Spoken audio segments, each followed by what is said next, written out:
The individual has always had to struggle to keep from being overwhelmed by the tribe. If you try it, you will be lonely often, but no price is too high to pay for the privilege of owning yourself. There's a moment you don't notice until it's too late. It's not the day they lied to you, not the day they disrespected you. It's the quiet in between, when you feel yourself shrinking just to keep them comfortable. You stop saying what you really think. You stop laughing the way you used to. You stop telling them the truth because you already know they'll twist it into something to use against you. Most people don't leave in that moment. They wait. They tell themselves it's not that bad. They hope the other person will change.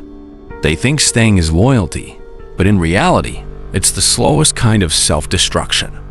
Psychologists have a term for this: the erosion of self. It doesn't happen in one argument or one betrayal. It happens drip by drip, as your boundaries dissolve under the weight of someone else's need to control, criticize, or consume you. The dangerous part? You don't feel it happening until you're a stranger to yourself. Attachment theory explains why. Humans are wired to bond, even to people who hurt us, because our survival once depended on connection at any cost. We'd rather tolerate pain than face the terror of being alone. It's the same reason people stay in relationships that drain them. The brain mistakes familiarity for safety, even when it's slowly killing you. And so we hold on. We replay the good memories, hoping they'll come back. We convince ourselves we can fix them, heal them, save them. Anything to avoid the truth that the version of them we love no longer exists. Or maybe never did. But here's the part no one wants to admit. Letting go is not cruelty. It's survival. It's the moment you decide that your peace matters more than their chaos. It's the recognition that self-respect is worth more than any apology you might never get. The sunk cost fallacy, a concept from behavioral economics, explains why we stay too long. We think, I've already invested so much time, effort, and love. If I leave now, it'll all be wasted. But the truth is, every extra day you stay in something that's destroying you is the real waste. Time doesn't refund itself just because you've already spent it badly. And this is where the power shift begins. When you realize that letting go is not about cutting someone out of your life in anger, it's about reclaiming the parts of yourself you handed over piece by piece without even noticing. Because there's a quiet kind of strength in walking away without burning the bridge, and without waiting for them to follow. Letting go doesn't always look dramatic. Sometimes it's just less answering their calls, less explaining yourself, less reacting to their provocations. And one day, without a single announcement, you're free. The paradox is that they will notice your absence long before you feel it. And the same silence they used to control you becomes the silence that makes them wonder if they ever had control at all. That's the art of letting people go before they destroy you, not out of spite, but out of a deep, almost sacred duty to yourself. Because some people don't need to be pushed away. They just need to be left behind. Toxic people rarely arrive as storms. They arrive as gentle rain. You don't notice the flooding until your foundation is rotting.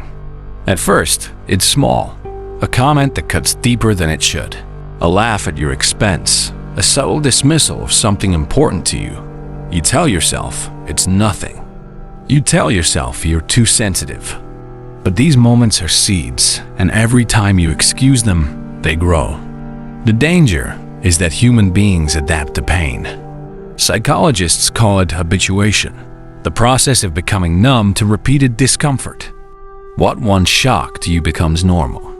What once felt unacceptable becomes just how things are. And the more you adapt, the easier you are to control. Adler, the Austrian psychologist who built his theories around self-respect and personal responsibility, warned of this exact trap. He believed that allowing someone to consistently step over your boundaries doesn't just harm you. It teaches them to believe they're entitled to your submission. It starts with time. They take more than they give, but you tell yourself they're just busy. Then your energy. They unload their problems on you, but vanish when you need them. Then your confidence. They chip away at it with jokes, backhanded compliments, and constructive criticism that feels more like sabotage.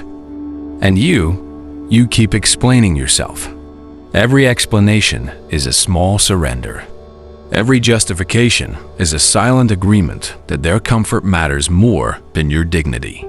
Power in relationships, whether romantic, familial, or social, isn't always loud. Sometimes it's built quietly, in the imbalance of who adjusts and who doesn't. The one who changes themselves to keep the peace is always the one losing the war. Think of it like a game of chess where you're so busy defending your pieces that you forget to play offense. You're reacting, not acting, and reaction is where they win. This is why so many people stay in draining connections. It's not just fear of loneliness. It's the comfort of the familiar, the illusion that because you've survived it before, you can survive it again. But surviving isn't living. It's existing in a smaller and smaller version of yourself until you barely recognize the reflection staring back at you. Here's the truth most won't say. Some people aren't bad in the obvious way. They're not monsters. They're not always cruel. But they are corrosive. They leave you a little more exhausted after every interaction. They make you doubt your instincts. They blur your sense of reality until you question whether you're the problem. And maybe that's the most dangerous erosion of all, when they make you think their behavior is your fault. Because if you believe that, you'll never leave. The metaphor I want you to remember is this. A glass of clean water with a single drop of poison doesn't become less poisonous just because the rest is pure. You can't drink around the poison, and you can't keep people in your life who are slowly, quietly undoing you. Walking away isn't always a victory march. Sometimes it's a quiet exit, the kind that doesn't even slam the door. But make no mistake, that's still an act of war. Because the moment you reclaim your boundaries, you take back the power they've been feeding on. If letting go were easy, you would have done it already. The truth is, there's a reason you keep holding on, and it has nothing to do with logic. Your brain forms emotional bonds the same way it responds to addiction. Psychologists call this a trauma bond, a cycle of intermittent reward and punishment that hooks you into staying. One day they're kind, attentive, even loving. The next, they're cold, critical, distant. Your nervous system starts chasing the good days, the way a gambler chases one more win. And the cruelest part, the rarer the good moments become, the more powerful they feel. This is the same principle that keeps people playing slot machines. You don't need constant wins. You just need enough random hits to believe another one is coming. And that belief is what traps you. Then there's cognitive dissonance, the mental discomfort we feel when reality doesn't match what we want to believe. You invested time, energy, love into this connection. If you admit it's harmful, you have to admit you were wrong about them. So instead, your mind bends reality to protect your pride. You focus on their potential, not their pattern. You justify their behavior because it's easier than facing the truth. But here's the thing about the truth. It doesn't care how much you've invested. It doesn't wait for you to be ready. It just sits there, quietly, until you're strong enough to look it in the eye. Cutting the cord isn't about hating them. It's about choosing you. And there are ways to do it without drowning in guilt. Step 1. Remove the illusion of mutual responsibility. You are not obligated to explain your boundaries to someone who keeps breaking them. When they've shown you they don't value your peace, you don't owe them a map back into your life. Step 2. Reduce emotional access. This doesn't always mean blocking or disappearing, though sometimes it does. It means you stop giving them front row seats to your emotions. They can't weaponize what they can't reach. Step 3. Replace. Don't just remove. When you let someone go, you're not just losing them. You're losing the routines, conversations, and comfort that came with them. Fill that space with something nourishing. New friendships, new challenges, new places that don't remind you of them. Otherwise, the emptiness will pull you back. And here's the paradox. The moment you start to release them, you'll feel lighter. And heavier at the same time. Lighter because you're no longer carrying their chaos. Heavier because the silence they leave behind forces you to hear your own thoughts again. But that silence is where the clarity lives. Without their voice in your head, your own voice grows louder. Your values start to realign. You stop asking, what will they think? And start asking, what do I want? And when that shift happens, the guilt fades. Because you finally understand that letting them go wasn't betrayal. It was self-preservation. And the person you were protecting was you. The first days after you let someone go are deceptive. You expect freedom to feel like wind in your lungs, but instead, it feels like a weight pressing on your chest. That's because you're not just losing a person, you're losing a rhythm. Even chaos has its patterns, and breaking them leaves an echo. Psychologists call this the withdrawal phase, the body's response to the sudden absence of a stimulus it's grown used to. It's the same with any habit. You're rewiring your brain to stop expecting their texts, their voice, their moods. And during this time, you'll be tempted to go back, not because they've changed, but because the silence feels unnatural. Here's the truth. Silence is where the healing happens. It's where the hooks they left in you begin to rust and fall away. It's where you start to realize how much space they were taking, not just in your day, but in your mind. This is emotional detox. It's messy. It's restless. It forces you to confront parts of yourself you buried while you were busy managing them. And yet, this is the part where you start to rise. You begin rebuilding your identity piece by piece. At first, it's small, saying yes to things you would have avoided because they might have disapproved, laughing louder, dressing how you like, speaking your mind without rehearsing at first. Each act of self-expression is a brick in the wall between who you were with them and who you are without them. Then comes the shift you don't expect: respect. Not theirs, yours. The longer you stay gone, the more you respect yourself for having left. You stop wondering if you overreacted. You stop replaying the good days like a highlight reel. You start remembering the reasons you walked away, not the reasons you stayed. And here's the irony. Your absence will redefine the power dynamic. When someone loses access to you, they lose the ability to control the story. They may try to rewrite it, to make you the villain or the fool, but it won't matter. Because the people who know you will see the difference in your energy. And the ones who don't will only have the version of you you choose to show. That's the real power of letting go. You don't just remove someone from your life. You remove their hands from the steering wheel of your identity. One day, you'll realize you haven't thought about them in weeks. Then months. The anger will fade.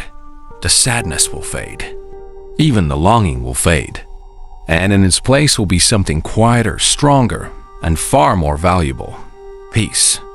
And peace is magnetic.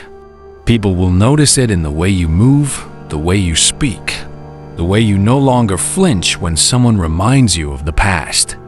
It's not that you've forgotten, it's that you've outgrown it. The final truth is this: letting go is not about erasing someone from your story. It's about closing their chapter so you can keep writing yours. Some people are meant to be a lesson, not a lifetime.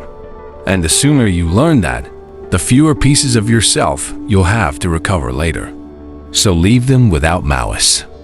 Leave them without announcement. Leave them with nothing but the space where you used to be.